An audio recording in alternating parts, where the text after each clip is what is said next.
Well, all right.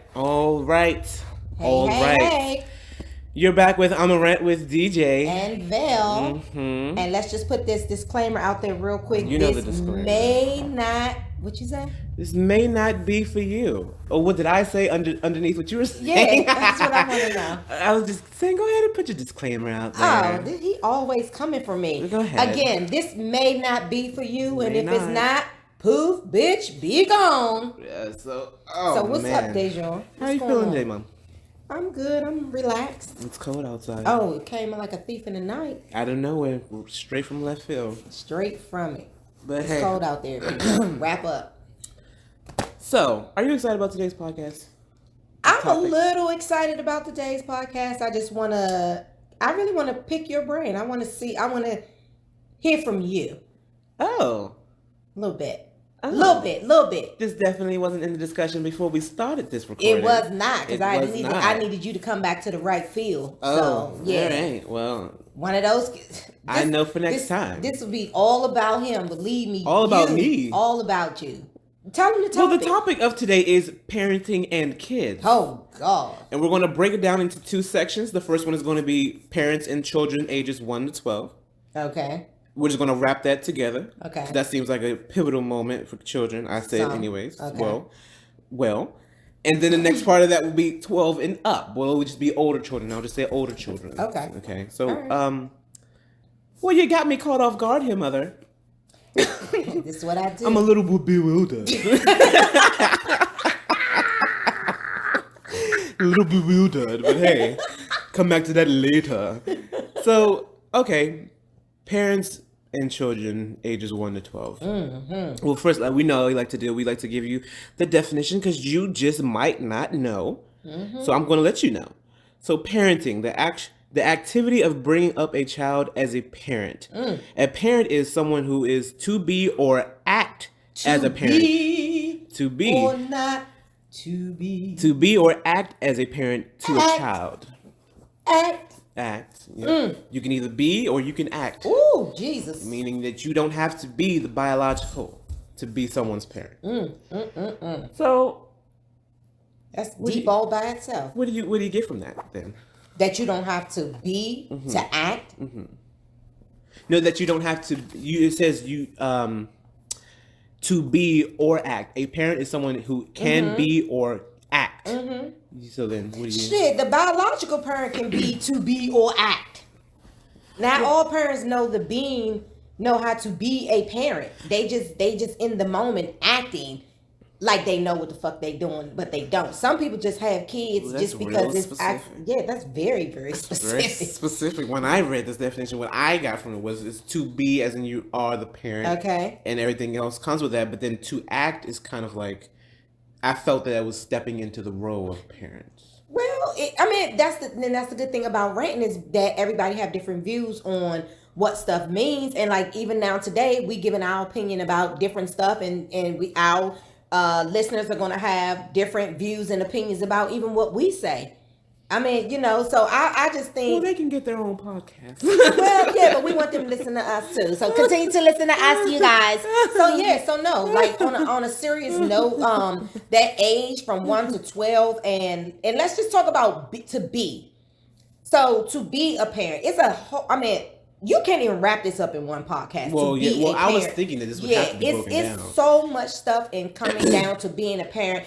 First of all, before you even have kids, most of the time, and I'm going to speak a lot from the Black community, you're not even ready. You don't even know what you in for. You only know what you saw your parents doing, and ain't no rule book saying that was even right or wrong, but...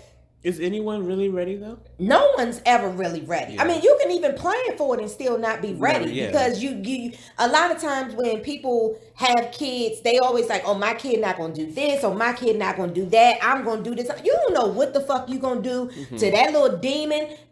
Shows its face and give you the business from ages 1 through 12, and that like I said, that right there. That 1 and 2 age, a lot of people don't know that is where you supposed to capture your kids the most. Like that is vital. That's an age where it can actually make or break your child's future.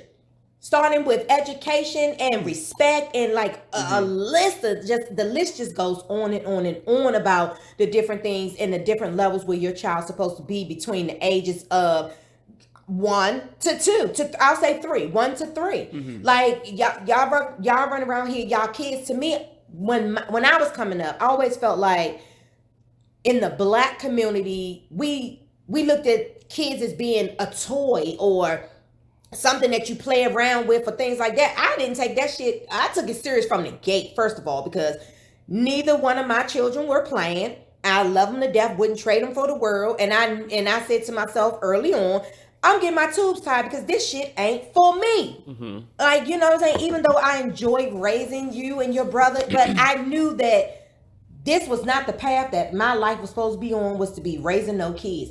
But at the same token, when I became a parent, I took it very, very serious. I knew growing up in a Black community that, one, I'm raising a Black male, which, you know, I had a feeling current you, Deja, that you was going to be a boy just because all the sickness and the weight that I gained with you. That's never no there.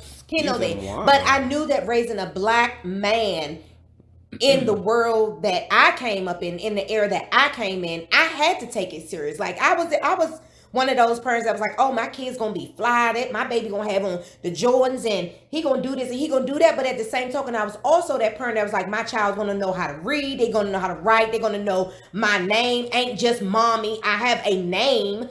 You know, it was like it's so much stuff that you have to instill in your child from the ages of 1 to 3. And then from that point on, it's a continuance. Like you don't stop. Even when your kids are grown, you just don't stop. So when you look at it, because you don't have kids, but when you look at it and someone asks you, okay, Deja, what does it mean for you to be a parent?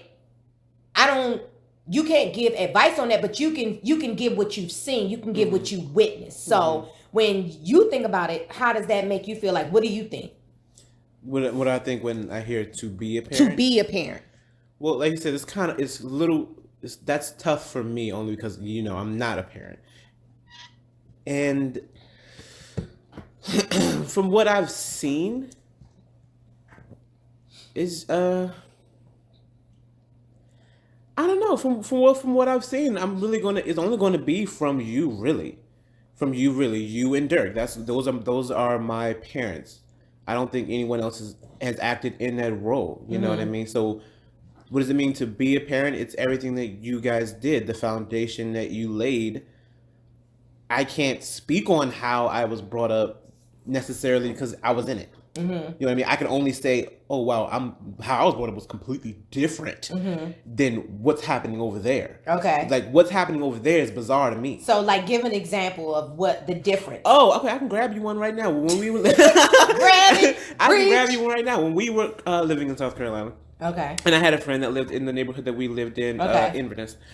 And I would frequent over to his house like a lot. He was a white kid. I'm going to put that out there. He was a white child, single mother.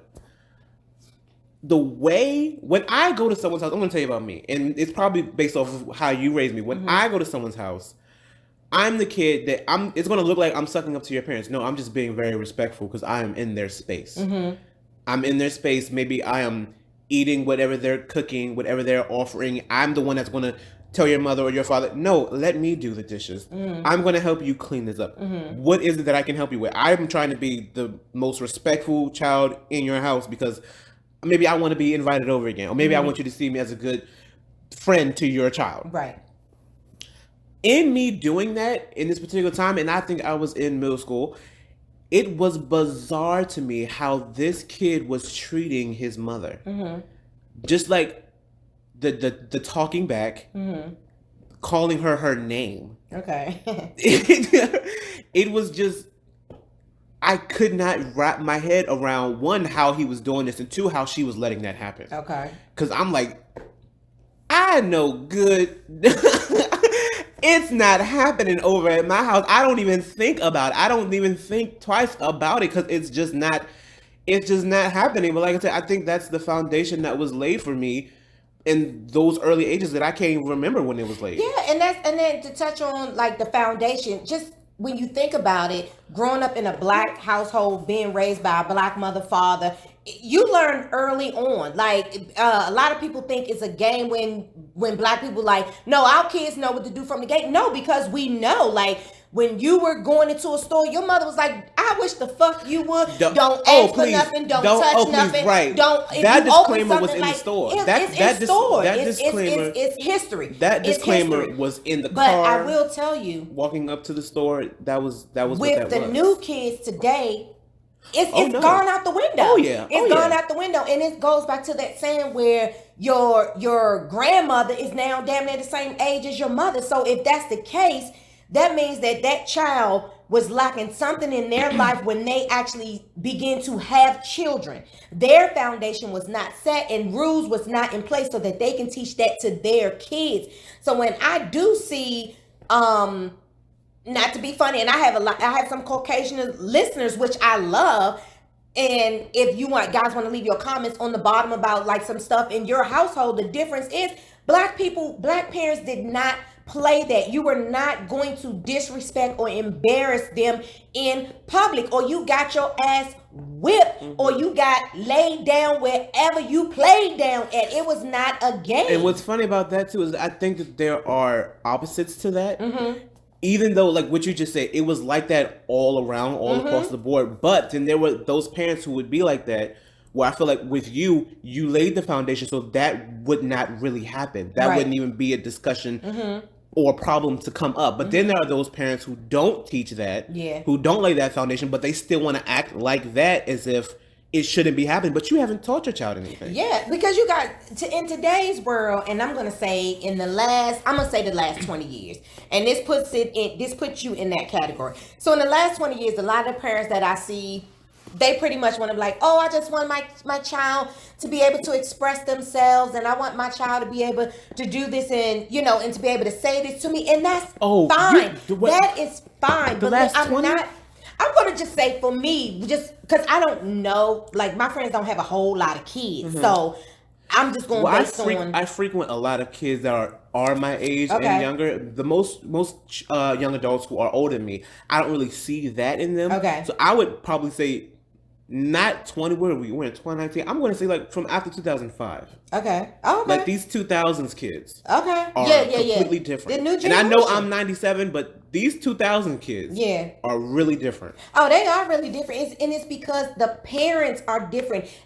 One of the things that you have to realize, and this is real talk, everything that your child do starts with you. Oh yeah. I don't care if it's gang banging. I don't care if it's robbing, drugging. I don't care if it could be even all the positive things in life, like landing a job, going to college. All of that stuff starts in the home, and you have to keep your hands on your children. Like, it's not about being nosy. No, I'm not trying to be up in your business, but if I feel like I need to be up in your business, I'm gonna be up in your business.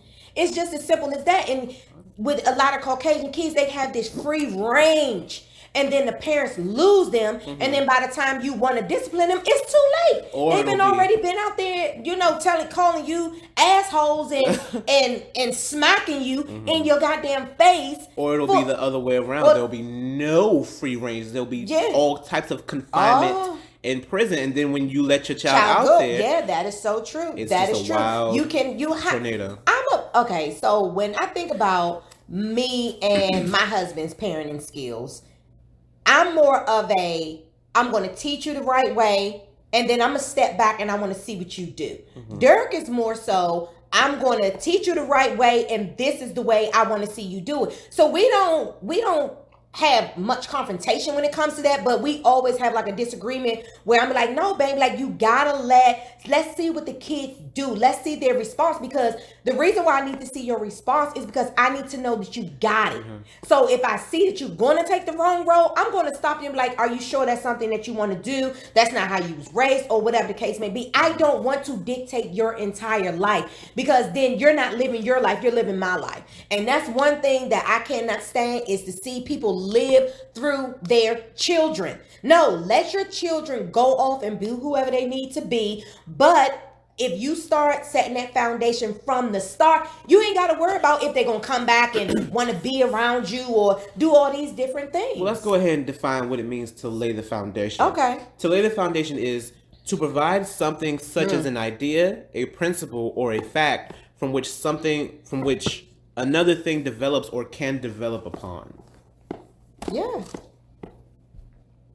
I mean, everything you do in life, everything from the moment you came into the world, somebody was laying some type of foundation for you. Mm-hmm. I mean, everybody's foundation was not good. You know, everybody didn't have that good upbringing. There were times in my life, periods in my life where I always felt like, oh, I wish I had white parents because they made it look, you know, their kids look like they was getting everything they wanted. But today I would never, just my personal opinion, I would never wish to have a different parent than the one that I actually have, because everything that I've seen my mom experience in life have made me who I am today. So whatever road and journey that she had to take in her life, and you know, all the different people that I've encountered in my life to teach me things, I gravitated to the positive.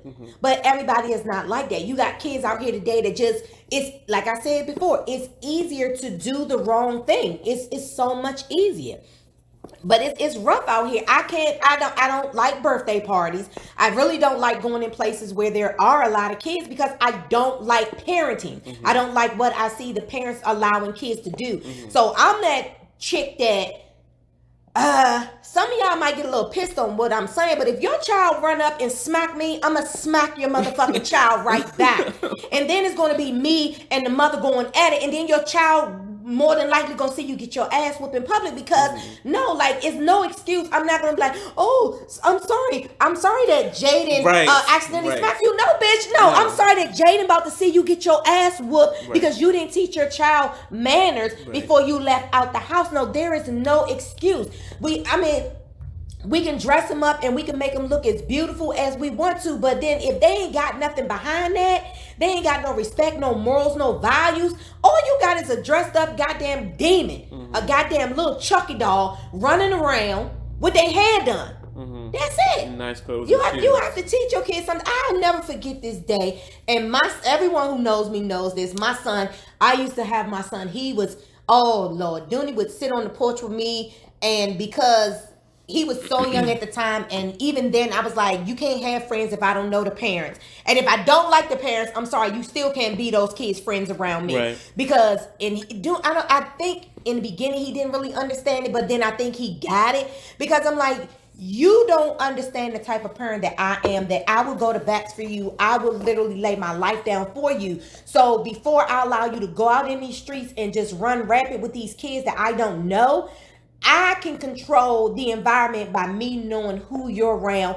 are their parents working parents, is there drugs being dealt in and out of that house, you know what I'm saying? So those are things that parents need to know about their kids, and you have all the control. I just don't know what age or what timeline where parents thought they lost control. First of all, I don't give a shit about the government. I don't give a shit about That's probably no person that sees me knock the shit out of my kid. Because what's gonna happen is, if you got a problem with me disciplining my child where they fucked up at, if you fuck over me in the grocery store, I'm gonna whoop your ass in the grocery store. If you want to go in the restaurant and you want to knock food off the table in the restaurant, I'm gonna beat your ass in the restaurant. No, it's not all about balance, but it's all about, there's a time and a place for everything. And in public, control that shit in your house, and it will not happen in public. But if you ever was to approach me when I would have had to whoop my child in public, you know what happened? You would have been taking on a whole nother kid in your life. Because you gonna call the cops. Now this is your goddamn son. I'm gonna give you a little insight about this kid, and then you take that kid with you, and I'm good on my side. So I'm just like, parents like today, y'all taking that shit too serious. Like, mind y'all fucking business. Y'all don't know these kids. Well, that's the issue today anyways. Everybody's in everybody's business. Yeah, because it's everybody is so goddamn sensitive. I would have never thought to see the world in a place where you cannot discipline your child. And I'm not even gonna lie, I'm not even trying to be funny. That's some white people shit. I'm not even trying to be funny. I was gonna say this anyways. To all our white friends, all of our white viewers, there's levels to this on the spectrum. And it's not even about having a stereotype, but it is mainly the Caucasian race that do not believe in disciplining their children. And it's not about racism. It's not about anything. No. These are facts. Yeah. Like I have a lot of Caucasian friends. My grandbaby is half Caucasian. So it's not a big deal. Like, I love my Caucasian family, but this shit comes from y'all. You guys are out in public and you see a African American parent disciplining that child. Oh my God, they're beating that child's ass. But guess what? Our kids ain't killing these kids up in the school. They're not getting these firearms, firing up nightclubs and shit like that. And I'm not putting that on all the Caucasian parents. But what I'm saying is, you see shit in your kids at an early age. I'll tell you some funny shit. I can look at your child and tell if your child gonna have a number. And when I say a number, I'm talking about that government number, that 154, shut the cage on their asses. Like, I'm telling you, like, it's not a game. And you grow up in the house with these kids, you see it. Discipline your kids and stand on it. That is not about, oh, my child, they was bad in school this week, I'm gonna take their phone for 1 week. No, fuck that. Take that phone for the semester. Get some consistency out of that child. There is definitely no consistency. It's not even no game. It's no consistency. It's like you want them to, you want to tell them, I think you could have done better in school today. But then at the same token, they got their iPhones, they got their Xboxes, they still get their nails done, they still get their hair done. They still talking back to you. In 1 week or 2 weeks later, they still doing the same shit they was doing to you last week. No, you got to be consistent. Like, set them harsher punishments on your kids, like, especially when it comes down to being in school with y'all claiming teachers are not teaching anymore, because y'all motherfuckers ain't teaching no more. You get a break when you sending your kids to school, and you want these teachers to teach your child how to read when you got Joe, Jack, and Black in the back motherfucking talking about everybody, bullying everybody, disrupting the whole classroom. But then when you go to the teacher parent conference, you looking at the teacher like, this bitch just don't want to teach. No, that teacher looking at you like, no, bitch, you didn't want to teach. Teach your kids. It's a really, really touch and go subject about parenting and about the kids. But kids are going to do what a parent allowed them to do. So if you saying to yourself, I am the parent, be the parent. Act like the parent. Don't let your child be the goddamn parent and telling you what they are not gonna do, and your dumb ass gonna be scared because they're gonna call the police. That's what you do. You pick up your motherfucking phone and you call the police and you tell them you got 5 minutes to give because I'm about to knock this bitch on the floor or I'm about to throw this motherfucker. I remember one time I literally evicted my son. Oh, goodness. Gave him a trash. I said, I need you to pack up all your stuff. Is what I said. So I watched him as he started packing. I said, wait. I need you to pack up the shit you bought. Not the stuff that I bought. There was a very light trash bag because you did not have a job. And it's just that straight and simple. The system is really not out here to help y'all. All they're going to do is come in with, we're going to get child services involved. Guess what? Great. Get them motherfuckers involved. Because these kids are going to be a project of the system if you guys don't start parenting your kids from the gate. Now, some of y'all kids, we've already lost them. I mean, they say in school, no child left behind. Sometimes you got to leave them motherfuckers back. I'm sorry. Some of y'all kids, it's never too late, but from the roads that I see kids taking, yeah, I just don't understand. It's like I said, I can talk about this all day long because it drives me insane. And there's another, we can't leave out the Hispanic kids now. I mean, the Hispanic kids, when you see them kids inside places, it's just like they ain't never been nowhere in their lives. It's almost like it's a battle between who can fuck up the worst in public when it comes down to the Caucasian and the Hispanic kids. Now, granted, when I do see, I will tell you this real quick, and I ain't not even trying to be funny, and I really don't give a fuck how y'all take it, but when I see mixed kids, Caucasian and blacks, them motherfuckers are bad too. Oh yeah. Because I know that y'all having arguments in that house about discipline, because you, whether it's the black mother or the black father or the white mother or the white father, y'all having some issues with that discipline. Y'all definitely are not agreeing. You not agreeing, but y'all better start agreeing to disagree, because I'm just gonna say, I'm gonna sip this hot cocoa. Deja, you take it. And it's not like we don't see black children as well, you know, running amok or whatever. But also when I do see this, a lot of times I see the black mother, the black father come up, and it's a quick grip.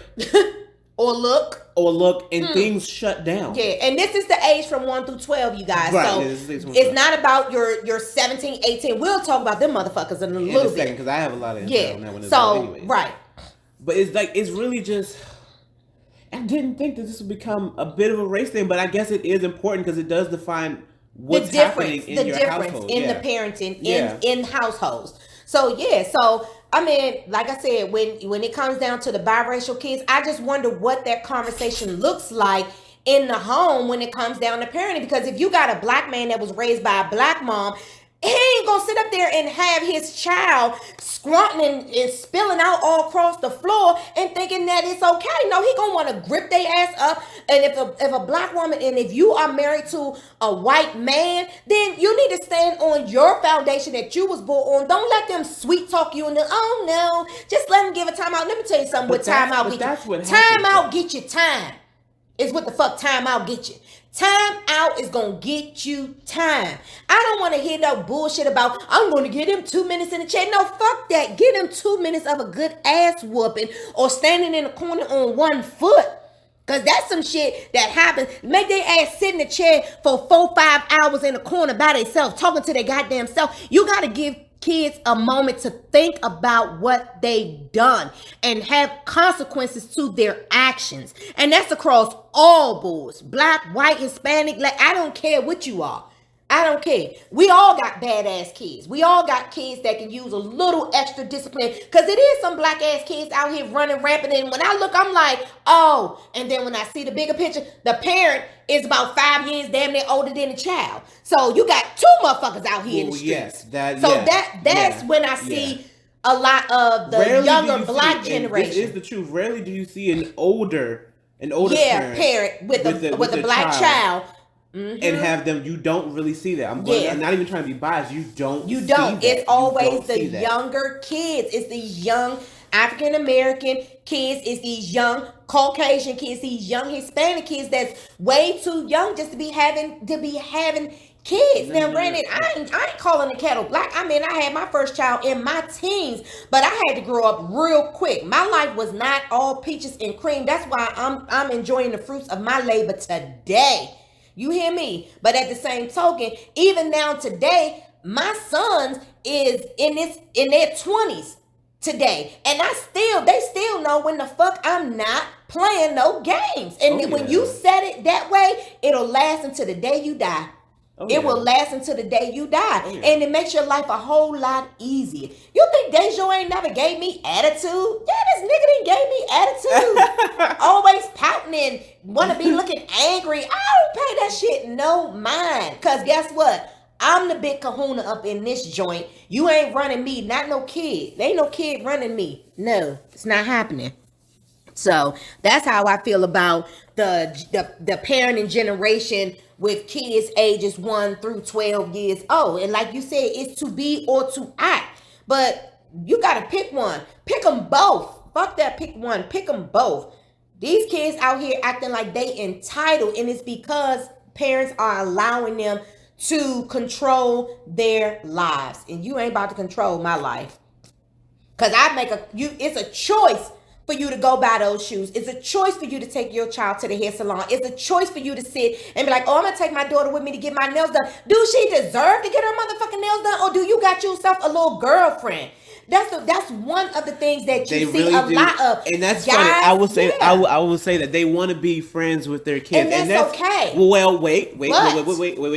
It's but the time frame that we're talking about you can't be friends with your kids if they don't have if they don't have any of the foundation that you're trying to sit there and lay. There's I feel like I know when me and you became friends. Mm-hmm. You know what I mean? Right. But don't ever get it twisted. I know there are lines that don't even need to be spoken. Mm-hmm. Because that's just how I was raised. I would never call you your name. Mm-hmm. Even if we're having a debate or something off of this recording, I'm never going to keep coming back at you mm-hmm. because you're still my mom. Right.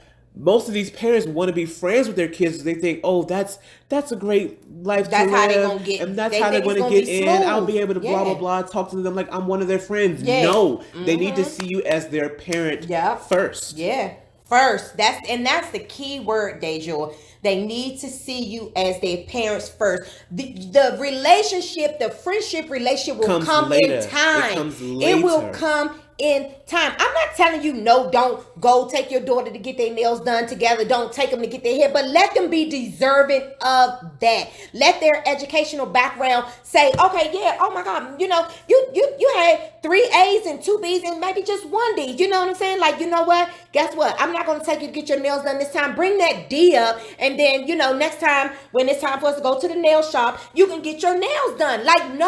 Don't make them feel like they're entitled to it because you want to be their friends. These guys out there, they want to dress the kids like them. That's fine and good, but are they respectful?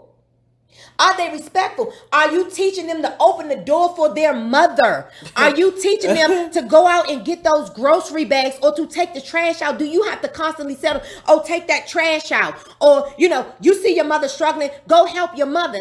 Okay, they can be your main man, your right-hand man and all those other things. But guess what? The first thing you are is a father, and it is your job to teach them not only how to be a man, but also how to treat a woman. And that shit can start at any given age.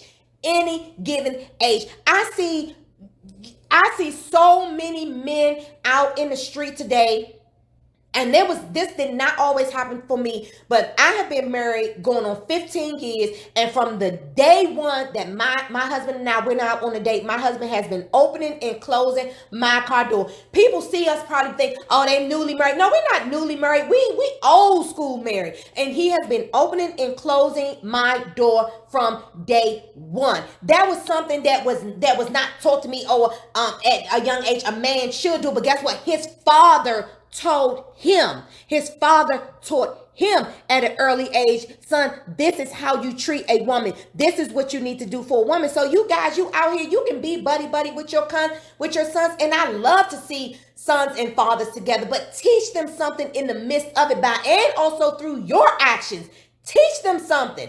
Get your ass up and go around and open up that door for their mother, for your girlfriend. Grab the grocery bags. For any woman. For any woman. Yeah, you're right. Because you open the door for your aunts and my girlfriends and everybody. And it's because you've seen Dirk do it for me. So, that's true.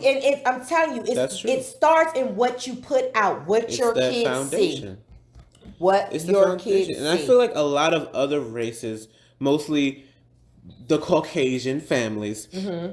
That's why everything now today is so sensitive when it comes to parenting, because you guys think that, oh, they're beating their children constantly, or they're constantly beating their kids. They're constantly whooping them. I'm going to tell you right now, I did not get a lot of whooping. Not at all. I could count on both my hands how many times I've probably, from what I can remember, how many times I got a whooping. Now, did I get a pop now and then? Sure. Did I get, punished like severely? Sure. Yeah. But that's not like, people are not out here brutally abusing their kids. Right. These are just tools to help a child know, and I'll say this from my experience, if I go and I do this, oh my goodness, what is going to happen? And I'm telling you, listen, I'd rather not. And then it starts out with being, I'd rather not do this because I don't want that to happen. Mm-hmm. And then it turns into, it's a good thing I didn't do that. Not just because of the consequence that would have been waiting for me, but because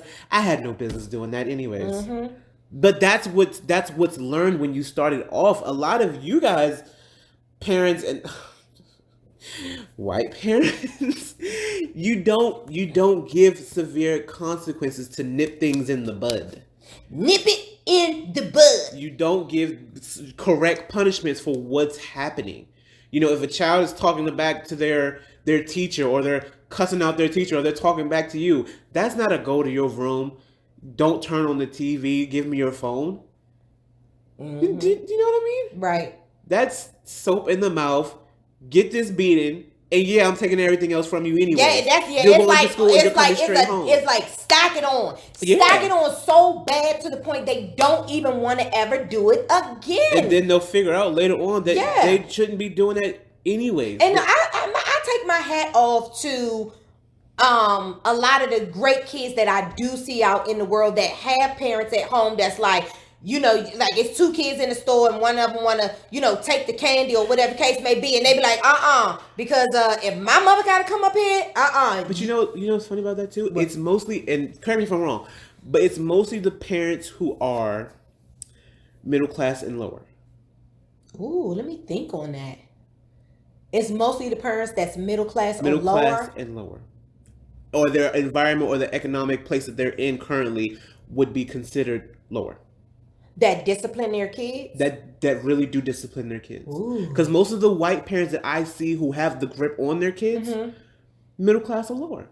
Oh, okay. Well, that's I never looked at it that way, but okay, if you see it that way, I would. That's how I would think on it throughout while we're still talking and kind of see if I can paint a visual of that being the case. That's how I see it. When it's middle class or lower, it's 50-50. But all the upclass, the ones who have the money, who are allowing someone else to maybe lay the foundation, who aren't really there, who say that, oh, I'm doing this in my life, high class, I'm going to meticulously place these bricks, these slabs, these beams, and you're going to be this person that I see. Yeah. And then they get out there and they rebel so hard, they become the number. Yeah. Ooh, yeah, they do. They get that number. And then I wonder, like, I want to touch on raising kids as a step parent, because that also plays a huge, and in today's world, that's the way of the world. Like, to be honest with you, it's very, very few people that were married that had kids together that are still together. And again, that could be just me in the Black community. That's just what I see. But even raising kids as a step parent, like, do you have those, should there and are there boundaries with raising the kid? I really personally, I have no boundaries, because one, I trust my husband. Because if I didn't, I'd have never married him. I'd have never brought him around my kids. So there are no boundaries when it comes to him parenting my sons. Although my sons do have their own dads. Now, my oldest son dad is fully in his son's life. Has been from the gate. But at the same token, he was not in the home with me raising my son. So my husband was there with me raising my son. So no, there were no boundaries. Now, the good thing about it is that we had a good rapport. We had good parenting. We had good co-parenting. And we still have good co-parenting to this day, even though my son is a grown-ass man. But that's most important. What you have to find out is, when you are raising someone else's child, do you guys have boundaries? What the boundaries are? And are you really good co-parents? Like, because all of you play a part in the child's life. And most of the time, it's the step parents that are really the ones raising the kids. Sometimes the biologicals is on the flyby. Oh, you might get them on the weekend, or I drop them off to you in the summer, or things like that. But for the most part, it's sometimes the step parents that's putting them through school and, all of the ups and downs. And then you come along, get them for a weekend, and you want to let them run rampant because you're not in their life. That's your choice. You made that choice because maybe you chose not to help co-parent with your child because you're no longer with that mother or that father. So how do you feel about that, Dejo? Because you have a touch and go relationship with your biological dad, but Dirk has been your primary caretaker. I'm going to be completely honest. It's not even touch and go. It's really non-existent. Okay, well, because I'm gonna have to say that I don't really remember those times when I was with my dad. Okay, I only remember when I left and I stopped visiting him, and why I stopped visiting him. I have a full comprehension of that. Okay. But even though that's my dad, I completely 100% see Dirk as my father. Okay. I could have easily taken his last name because I know you said that at one point you asked me if I wanted to be adopted by Dirk and maybe take his last name. You said that. I said no. I don't even remember that. I would actually have been okay with that. Yeah, but you did say no. You let go. You also because it was a choice. Because I did. One of the things that I pride myself in is one. I've never ever badmouthed either one of my kids' fathers because one, is not my job.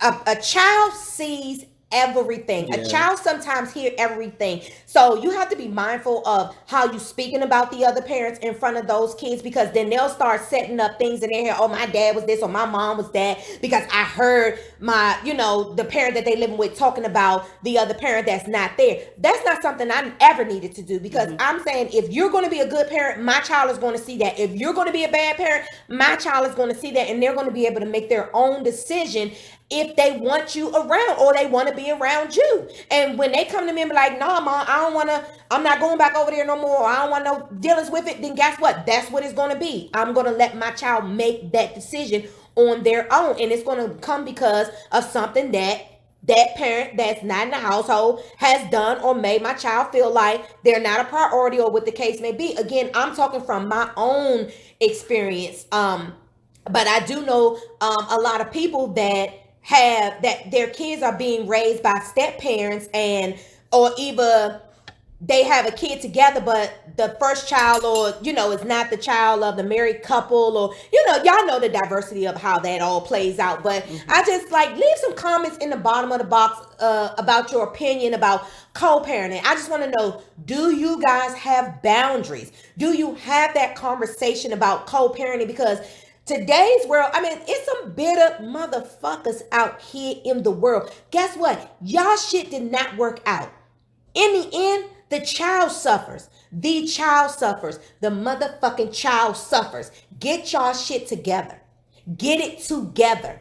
The kids have nothing to do with why you cheated or didn't cheat it, or y'all parted ways, and the kids have nothing to do with that. So you're gonna have to put on your big boy boxes and your big girl panties and come together and figure out how you're going to co-parent those child, because in the end, your child will have a motherfucking number, and you ain't gonna be able to control them. The parent in the house ain't gonna be able to. It ain't gonna be nothing you're gonna be able to do with them.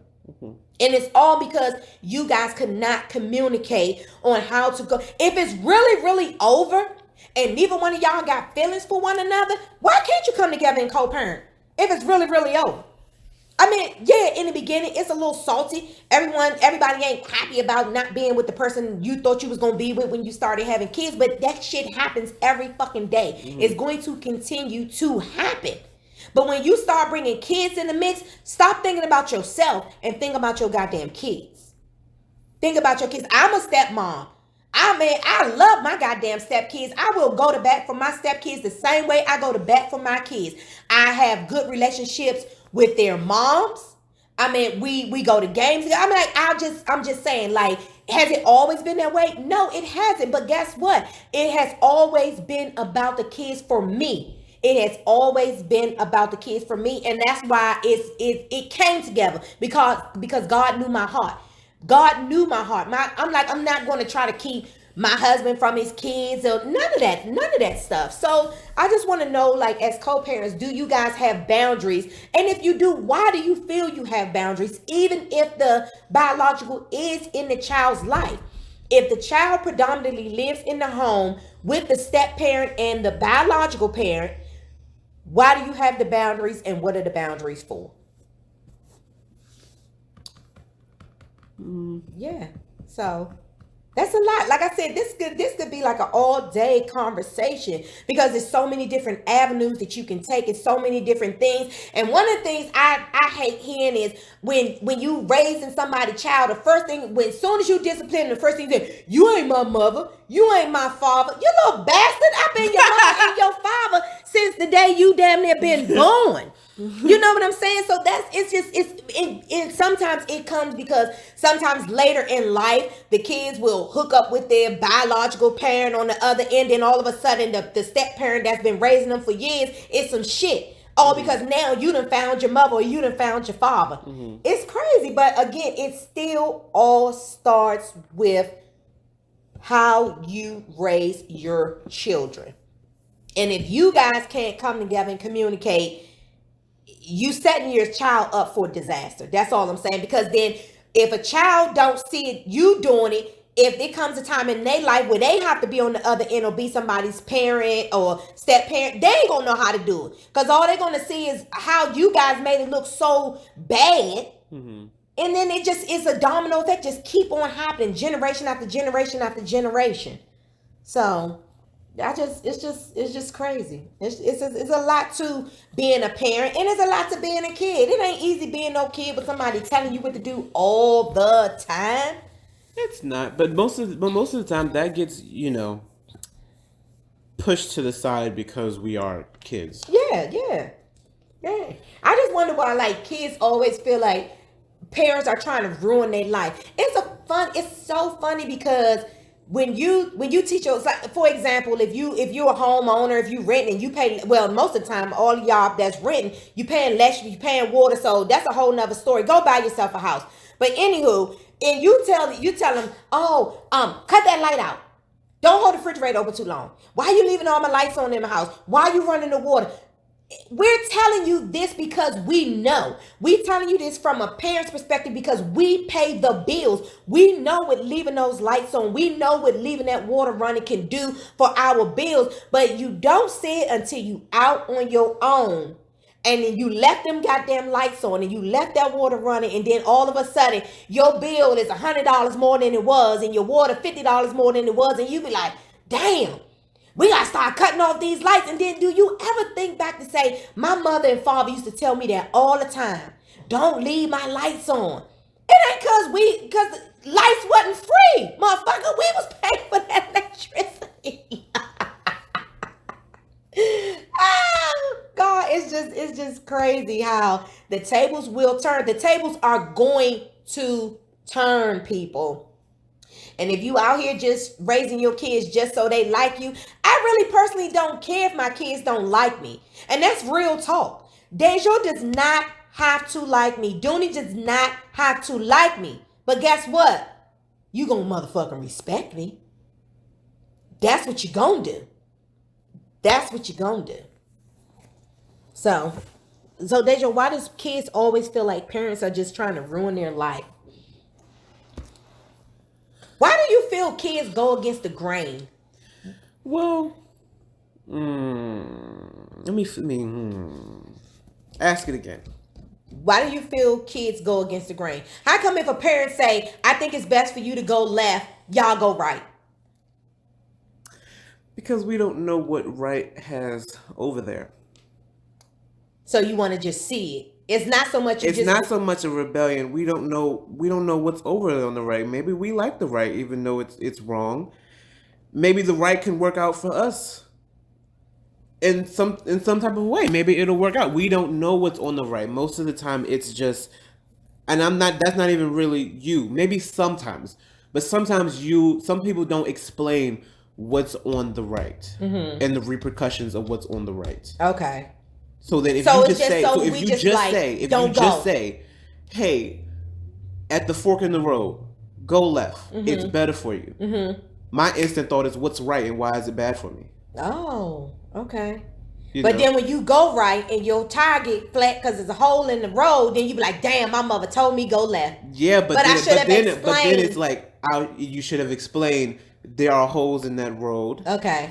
And although the road may look like it'll get you to the highway quicker, there are obstacles in that road. I might still want to go right because I might feel like I can get around the trees. I can get around the potholes. And maybe I can or I won't, but I'll never know if I don't try. I will tell you someone that I've just come into contact with here recently that had expressed to me that the way they raise their kids is they always want to tell them the why. And that's one thing that we do fail at in the Black community. It's just like, just do it because I said so. Right, exactly. Just do it because I say so. Right. So and it's so funny because me being the age that I am, it took me hearing it from someone else to say, oh no, I always want to tell them why I am asking them to do it that way so that when if something should happen, you can't say like, mommy didn't tell you not to do it and you knew the repercussions of if you did it, if that happened. So I have a real found respect for that person, that young lady. You know who you are. We had a very, very lovely breakfast that you made for me. And I really, really enjoyed listening to how you actually parent your kids. I think they're wonderful, respectable kids. And I think you are definitely on the right track of not always saying because I said so. That is really not always the all in all of raising your kids because I said so. You can actually allow your kids to give you some dialogue. It's just all in how they do it. Like, make sure that they're not just asking you why just to be disrespectful or just to just always be combative of what you're saying.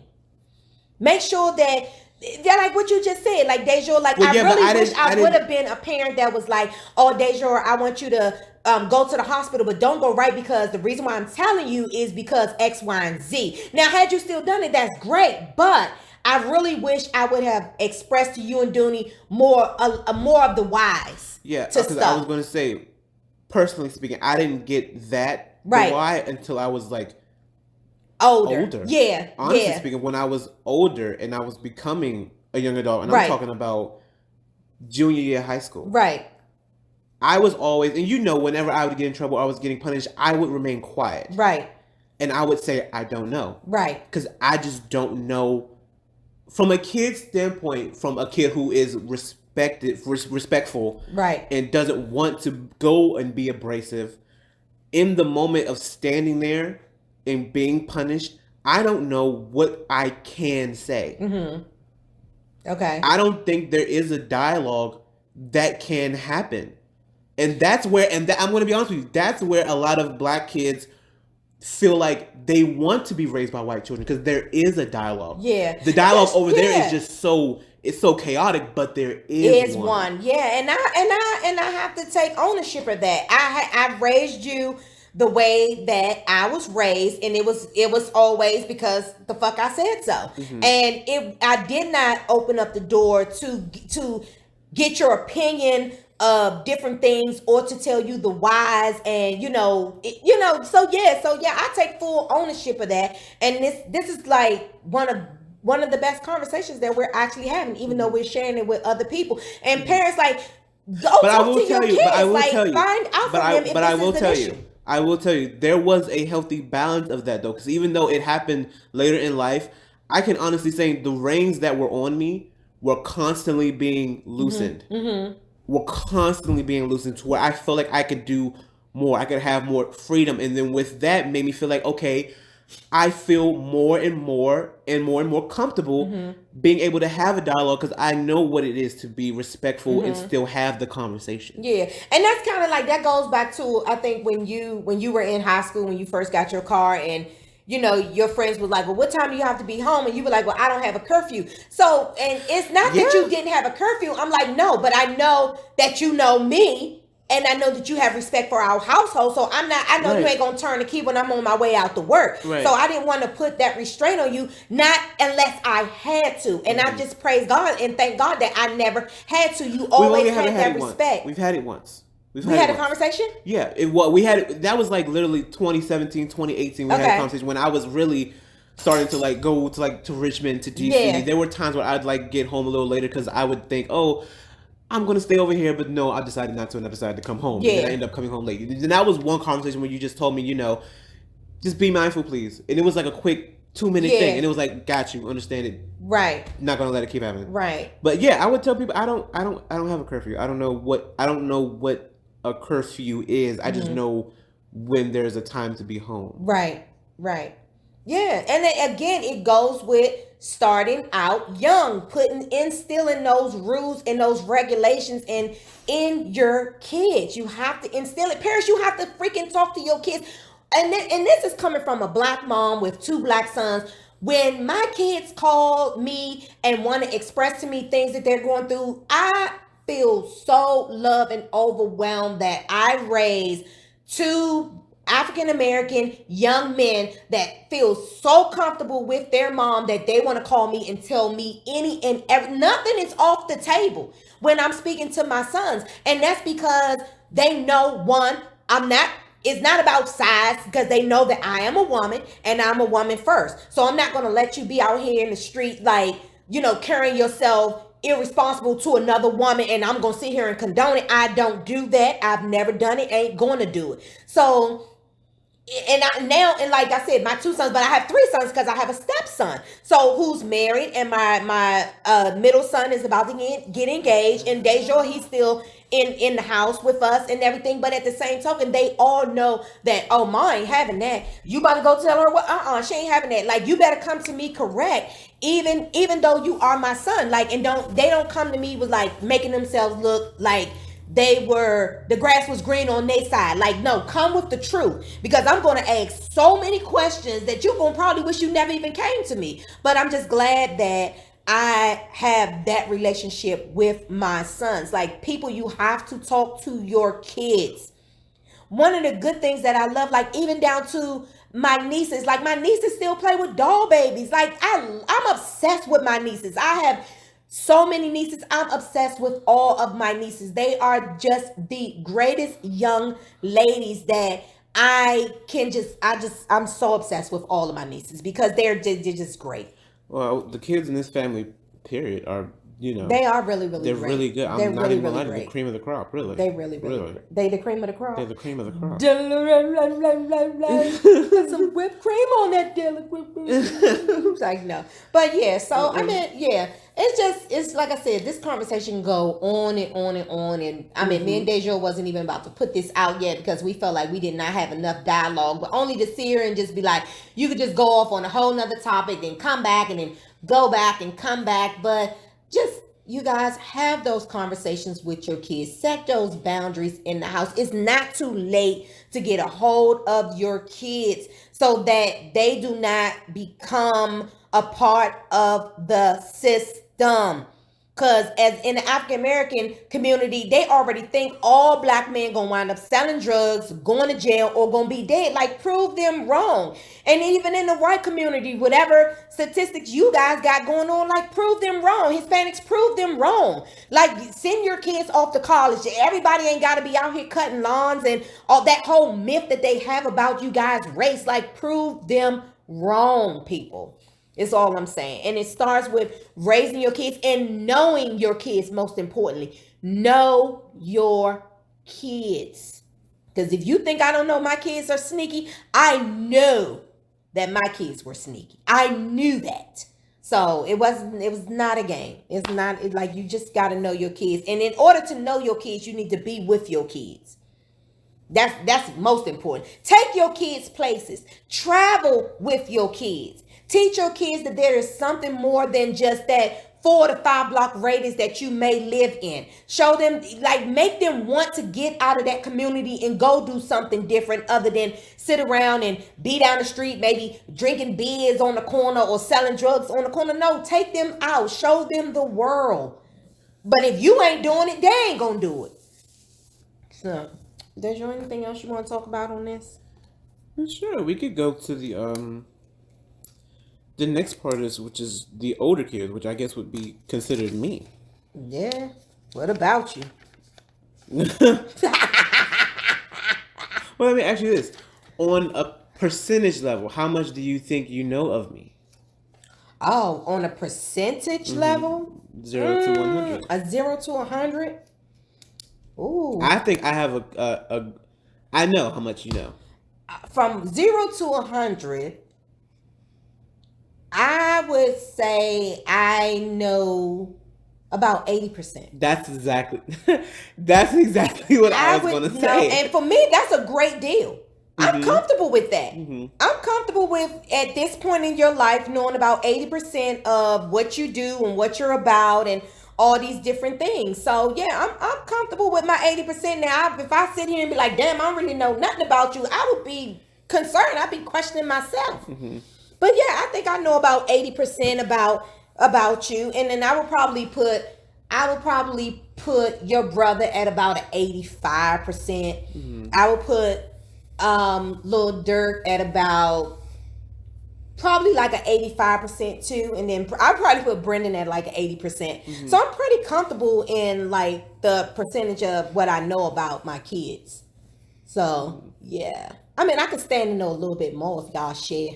Well, everybody's so grown and doing their own thing. Yeah, I've shared. I feel like I've shared more and more and more with you because there was I feel like sorry you guys, but I'm the closest with you. Out of everyone else, anyways, not to put that out there, but there are no favorites, but I am the closest, and it is because I'm here. Yeah. But I don't know, because I didn't always. It definitely. I'm gonna say, what grade was it in? Maybe 2015, 2016. What do you think it was then, when I was in high school as a junior? What do you mean? What did I think the percentage? It was? What do you think the percentage was? Wasn't junior high? Well, no, because you were going through some things back then. You were going through some things back then. So I'm thinking back when you were in high school and junior high.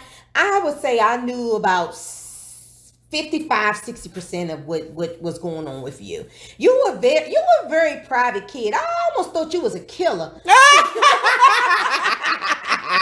You were very slightly. You were a very private kid, Deja. You were very private. You had some ways about you.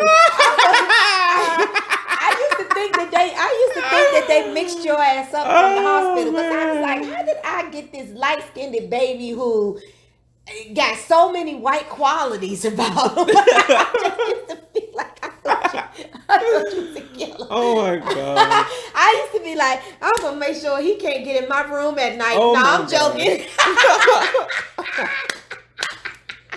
Oh my gosh. Oh God. And then I have this dog. This pit bull bulldog breed that is my new baby, who just whines all the time. How much do I know about this little sucker? Get out. But yeah, so I just, people just, know your kids, man. Know your kids. And these new kids, this over 12. Let's do the 12 to 19 is where I'm gonna go with it. 12 to 19. The shit that I see on the internet that you fuckers are out here doing in these streets, let's make that it is like the devil is running rampant through the youth. I literally said that. Devil's running rampant through the youth. I said that one or two days ago. The devil is running rampant through the youth, is what I'm thinking. So yeah, we can probably do that as a part 2. Yeah. Part 2 is going to be the devil running rampant through the youth, ages 12 through 19. Well, I don't know, because I said that earlier, but I didn't say through the youth. I said period. Well, I don't see. I mean, well, this last incident with the little girl being 15 years old, this little heifer with a knife wants to stab somebody. I'm still saying, I mean, I would say period through the streets, but through the youth is really, really in your face. It's a scary, scary place to be. I only said period though, because then that goes back to the parenting. Well, that's the next. We're gonna do part 2 for you guys on this parenting ages 12 through 19. So what we want y'all to do is... let's go up to 25, because I want to be included there. Because I want us to have another dialogue. So you want to go from 12 to 25? Yeah. Okay, so but what we want y'all to do is, listen to the whole entire podcast. Please leave your comments at the bottom. Tell us what you think. I mean, if we were wrong about something, like, hey, call us out on it. Let's discuss it. We can bring your concerns up and have people chime in on it, or we could talk about it at a later time. But like, comment, and subscribe. Like, comment, and subscribe. One of the things I will leave you with, lastly, and this is lastly. Trademark. Check. Know your child. And thank you for listening. This has been DJ. And Vell. And we're going to come back to you again with part 2, so stay tuned.